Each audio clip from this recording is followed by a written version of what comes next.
সবাইকে দুপুরের অনেক অনেক শুভেচ্ছা ও ভালোবাসা নিয়ে চলে এলাম আমি মৌসুমি আমার ইউটিউব চ্যানেলে নতুন একটি রেসিপি নিয়ে। খারকোল বাটা, এটি কাঁকড়ার ঘিলু দিয়ে তৈরি করছি আজকে। কাঁকড়ার ঘিলু ভীষণ টেস্টি। যাই হোক, খারকোলটা সেদ্ধ করে নিলাম, এবার জল ঝরিয়ে নেব। একে একে তোমাদেরকে দেখাচ্ছি। কালো জিরে ফোড়ন দিলাম গরম তেলে। কালো জিরে ফোড়ন দেওয়ার পরে এবারে পেঁয়াজ, রসুন, শুকনো লঙ্কা এগুলো একটু ভেজে নেব।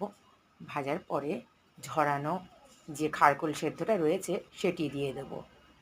এবারে আস্তে আস্তে এটিকে নাড়তে নাড়তে জল টানতে হবে। এটা তো আমাদের সবারই খুব পছন্দের। এটি চিংড়ি মাছ দিয়েও করা যায়, সেই জন্য তোমাদের চিংড়ি মাছটাও দেখালাম। আমি তো প্রায় চিংড়ি মাছ দিয়ে করি, কাঁকড়াটা সচরাচর পাওয়া যায় না, সেই কারণে আজকে কাঁকড়া দিয়ে করে নিলাম। কাঁকড়া বলতে কাঁকড়ার ঘিলু, ওটা তো টেস্টি। এবার প্রায় ভাজা ভাজা হয়ে এসেছে, এবার আমি শিলনোড়া বার করে নেব। আমি মিক্সচারে করতে আমার ভীষণ সমস্যা হয়, তাই জন্য আমি এটি শিলনোড়ায় বেটে নিই। শিলনোড়ায় প্রায় বাটা হয়ে যাবে, এটা বেশিক্ষণ টাইম লাগবে না। এবার শিলনোড়ায় বাটা হয়েও গেছে।